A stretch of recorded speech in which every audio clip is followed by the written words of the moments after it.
Merry meet.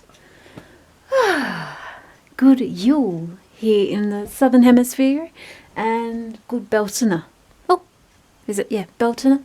Oh, no. Midsummer up in the Northern Hemisphere.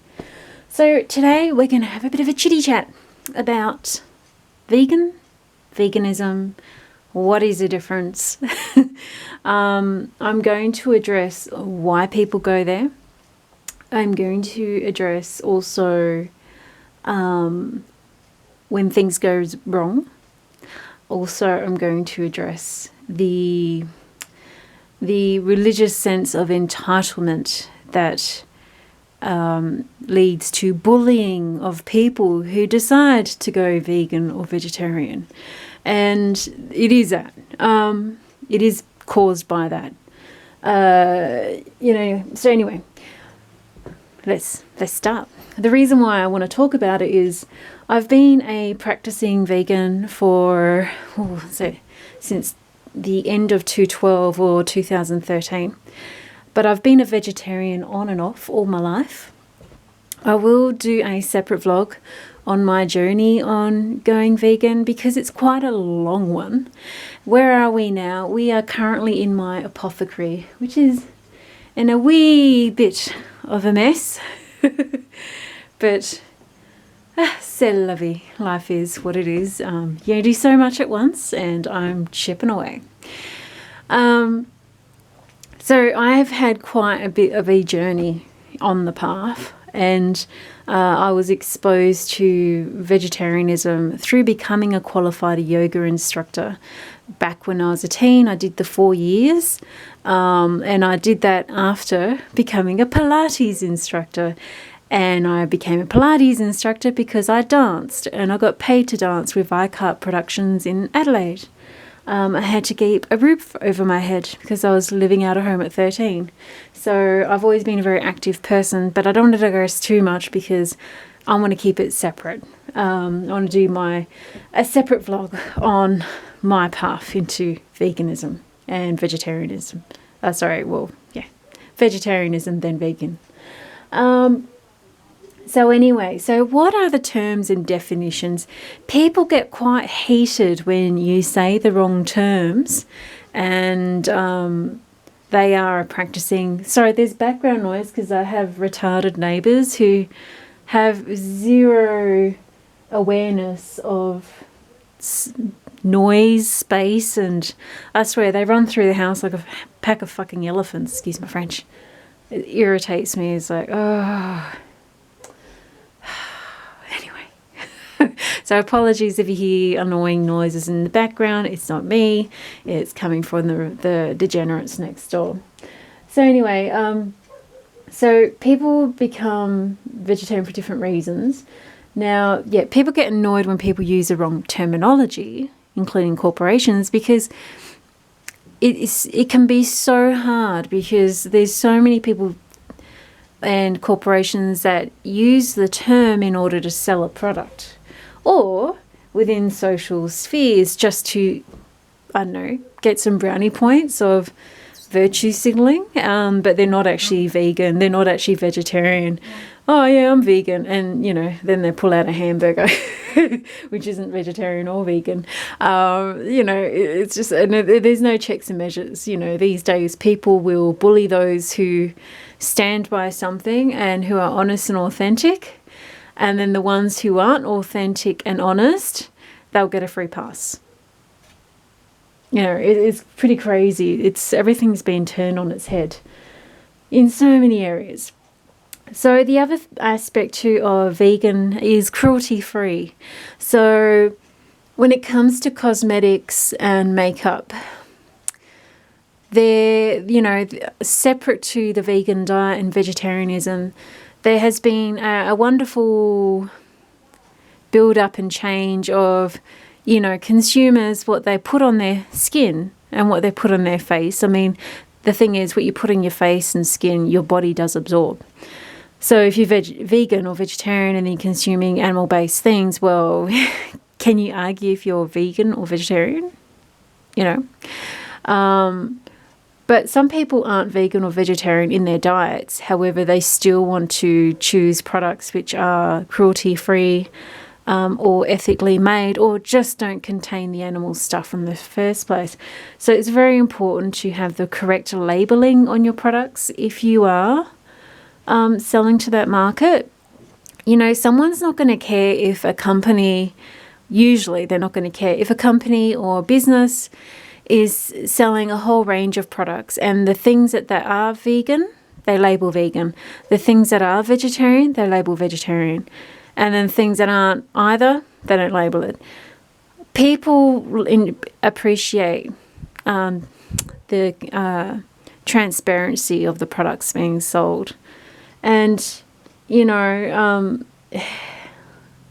if you're running a business or a company, well, tough buttons. You know, if you're going to supply for the public or any corporation, you know, you might be a wholesaler or a producer, you know, you need to, unfortunately, meet your customer demands. If you're aiming for that clientele, customer or target market, then you need to be transparent and honest.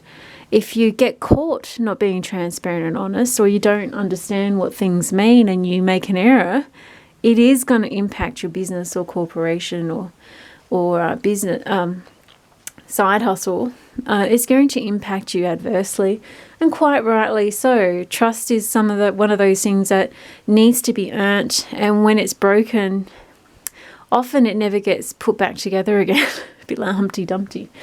So anyway, so I thought I'd put that in there, cruelty-free and vegan-based cosmetics and products, which, you know, can be a choice that people make, whether they consume a vegan or vegetarian diet or not. So I just put that out there. Now, you know, there's such a variety of aspects within the term vegan and vegetarian. So when anyone shoehorns it all into a black and white sort of, they're doing it a great injustice, and they're also misinforming or often propagandizing the topics in order to, again, sell something or accrue brownie points. But unfortunately, if you are doing that, you are hurting other people by giving them the wrong information, whether you intend it or not. Ignorance is not bliss. So anyway, so back to the types of vegan and vegetarian and what they mean in terms of what's on your plate. And again, digress off that slightly. Political movements are not part of being a vegan or vegetarian. That is separate too. Don't associate people who are a vegan or vegetarian with also them being politically driven. I will touch on that later. So back to the types. So we have vegetarian, and vegetarians can be ovo lacto, which means they consume dairy and eggs. They can be ovo, which means they consume eggs. They can be lacto, which means they consume dairy, or they can even be pesco, so which means they consume fish. Vegan, however, we don't consume any of that. We don't consume dairy, we don't consume eggs, we don't consume fish. So it's strictly plant-based. We also don't consume honey. Now, I will touch on the honey topic as well, just to add a bit of clarity to that too, but not right now. So why did vegetarian and vegan come about? Okay, so it's been practiced since ancient times.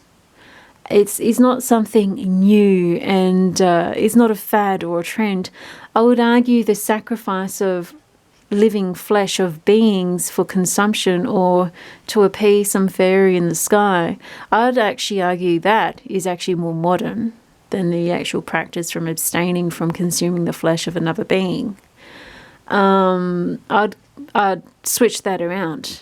based on my studies, practice, and also ethnic background, and the things that have been passed down to me through, just simply my family.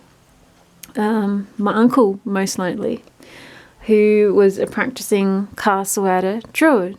And we have a coat of arms with the adder encircling the oak tree within a castle turret, and that's Gusteel. And we trace back before Iberia, which was Celtiberia, was invaded by the Semitic peoples. And then when it got invaded, we then changed to the name Spain or España. But before that, not many families survived the mixing out.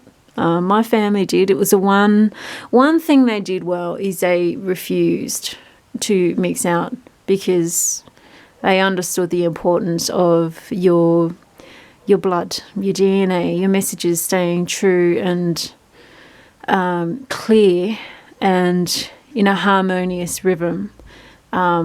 Different racial groups have different harmonies and frequencies. If you mix them all together, you get a disharmonious sound. No one race is better than the other. It's just nature, her fail-safe, so no one controls everybody, is to have a diversity of countries and people to avoid that. Anyway, I digress big time. So back to the different types. So we basically have 4 types of vegetarian, and then we have vegan. Now, I was exposed to vegetarianism because of my yoga instruction. A big misconception of yoga is that it's exercises. It's not. It's a holistic system which also incorporates Raja, incorporates different paths, including the scientific path, the philosophical path, the active path within the yogic system, and also devotional path. I find it quite insane when I see someone who has low impulse control and they act like a degenerate or lacking morals, when they also have all this yoga stuff on their profiles, because it's like, you're obviously just a virtue signaling a token. You don't actually practice any of it, because if you did, you wouldn't be posting and carrying on like you do. Because within the Raja principle, yogic principle of Ahimsa, it's non-violence, is actually one of the first yamas of Raja Yoga. So if you're promoting anarchy and violence and destruction, you are not practicing yoga. Sorry. I'm not going to give, I'm not having a go at people who do that. But then to also claim you're practicing yoga and doing that, no, you're misinforming, or you don't understand what you're talking about, basically.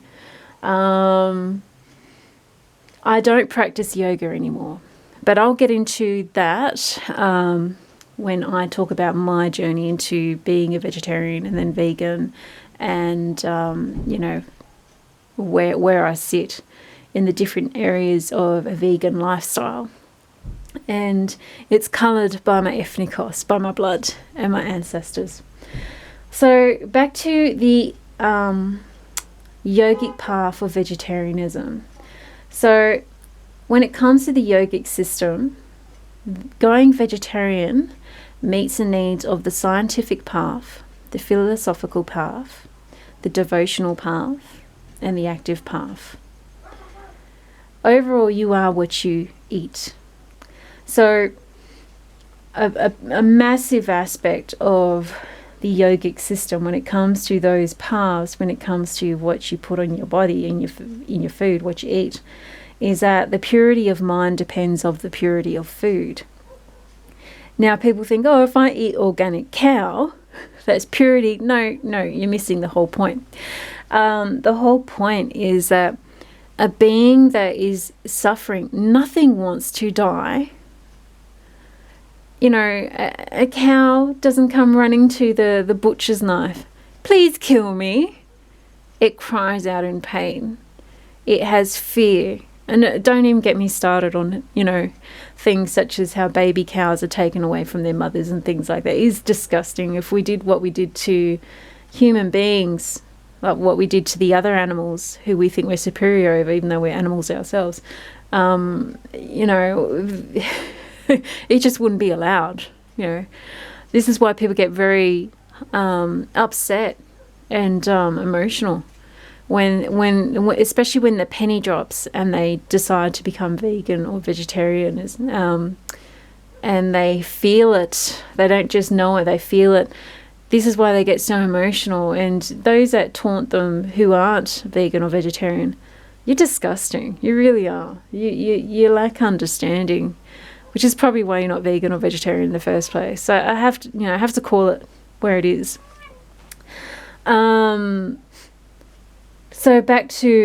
So with yoga, the purity of mind depends on the purity of food. So if you consume animalistic pain, suffering, or death, then you will be feeding your soul pain, suffering, and or death.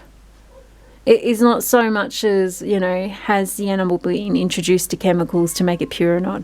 It is the psychic, the spiritual aspects of the animal, what it goes through, that you're also consuming. And you can actually measure that. It's actually part of a scientific path or methodology, is you can actually measure cortisol levels. You can measure pain and stress and suffering on a living animal. At the time of its death, afterwards, you can actually measure that. And that's what you are consuming. You have tainted the waters, so to speak, within your soul or your body on a physical plane and on a spiritual plane. So the other yogic focus in nutrition is the purity of the mind and body. So this is why the diet is used within that as a tool, if you like. So why the vegetarian diet? Okay, so this is where people enter into vegetarianism. They don't enter into it because they do yoga. That's a very small percentage, unfortunately, as well, because yoga is presented as some funky looking exercises and stretches. It's not really presented as what it is. It's a system. And the exercise is only part of it. And also part of yoga is being a vegetarian. If you go to yoga class and you think you're doing yoga and you're not a vegetarian, I'm sorry to bust it to you. You're not doing yoga. You're participating in yoga exercises, but you're not practicing yoga, because you have to be a vegetarian to claim that you're practicing yoga. It's not about exercises. Exercise is only part of a system. You might participate in the exercises, but you are not practicing yoga. Okay, so the reasons why people become vegetarian are a myriad of reasons.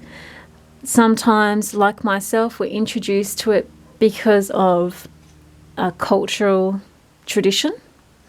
That was what I come from. But also later on, because I did become a yoga instructor, and again, it's one of the areas, your diet, which is part of yoga. But when people don't get into becoming a vegetarian or vegan through yoga alone, it can be for health reasons. Number one reason why people go vegan or vegetarian is for health. Sorry to rub it into you meters. Number one reason is health. Usually at a point where someone's life is at stake. They've developed cancer. Something has happened. It's usually, unfortunately, a catalyst to make change. We can be a very stubborn lot. No one's excluded from that. Probably part of the human condition. We don't like change. A bit like my ducks, they don't like change. So health is a number one reason, ethics and ecology, and also political. So let's break into these three reasons why. So with health, the cholesterol, fat, and the constituents of food differs between plant-based and meat or animal-based. Often what comes from the animal-based has very high cholesterol compared to plant-based. Now, fats aren't evil. When things go wrong, when I get into that, I will address why fats are important, and unfortunately they are kind of demonized a bit within vegan and vegetarian spheres, which is really adverse, especially when it comes to aging and women's health, biological women's health. Yeah. So the other aspects of health is the digestive health and digestive system, and also limiting the impacts of bioamplification within the pollution pyramid of food sources, from plant to animal to us, or plant to us. So you're removing a tier of can't talk this morning. You're removing a tier of bioamplification within that of pollution and toxins. So they're the main reasons within the health reason why people go vegetarian. So then there's ethics and ecology, which I sort of touched on before when I mentioned the yogic principle of ahimsa or hisma, which is non-violence. The first yamas of Raha Yoga, which is the act of non-violence to living beings. So running around acting like a flaming anarchist and a disturber of the peace and down with this and down with that, you are not practicing yoga. You can put as many yogic icons on your social profile, etc. you want, but I'm sorry, you lack understanding of the very thing you tout to virtual signal about. Maybe study it and understand. Personally, I do not practice yoga. If you want to be an anarchist and be a bit violent and an agitator, that's fine. I can be, and I'll get into that when I go into my journey in vegan and vegetarianism. Okay? So within ethics and ecology, I would also say to umbrella under that is respect. The respect for Earth. The respect for other animals. You are an animal, okay? Taking advantage of a being that can't defend itself because you can is disgusting. It's something that pedophiles do to children. And sometimes I question whether there's a difference. I know that's really harsh, but the same mechanisms of thought and drive between the decisions made are almost the same. So it's hard to distinguish between the two with me. Also to limit unwanted destruction. So much is required to produce for a animal-based diet, and it's not needed. I have always said, if it's not needed to torture and kill something in order to survive and thrive, then why fucking do it? It drives me crazy. My meat, my God, is usually what I usually get. People are so brainwashed, especially with Big Ag.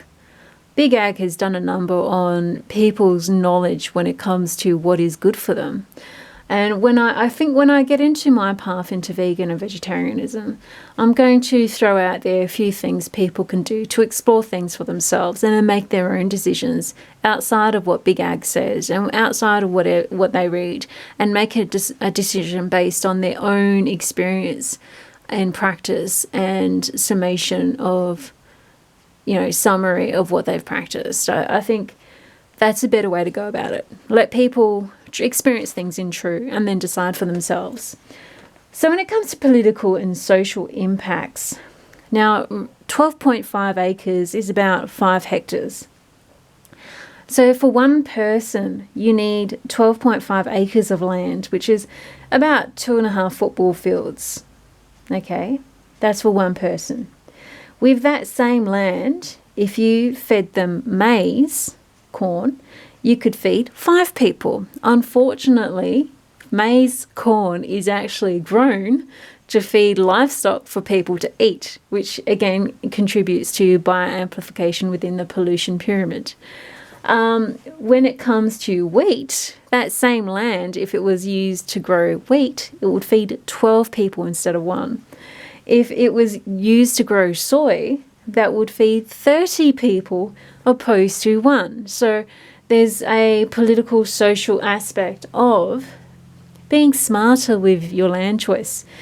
We can't afford, and I'm not someone that believes in man-made climate change, so you can, get that out of your head if you're thinking that. I don't even believe in Darwinism. I'm kind of the heretic when it comes to academia. I question everything and don't just go along with things. So we can't afford to have everyone on the earth living a meat-based diet. And it's not necessary. It's not necessary. If it's not necessary, then why do it? So another aspect of why people go into being a vegan or vegetarian, which I forgot to address, is also financial. It is so much cheaper to go vegan or vegetarian. Now, it's not if you buy all the packaged crap. And I'm going to say right now, eat the bugs, fake meat is not something that vegans or vegetarians endorse. Usually we go into veganism or vegetarianism for health reasons.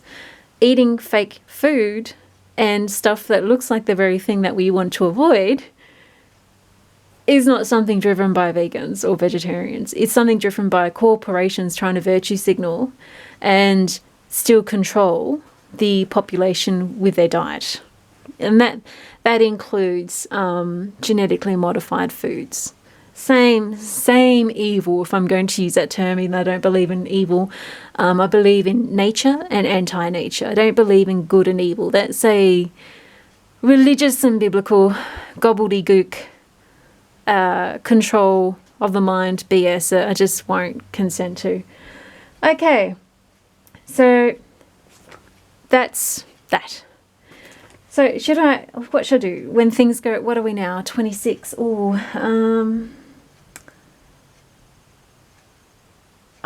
I'm going to probably just go into one more topic, and then I'm going to continue the other two in when I do my talk on my vegan and vegetarian path. So when things go wrong. Okay, when things go wrong.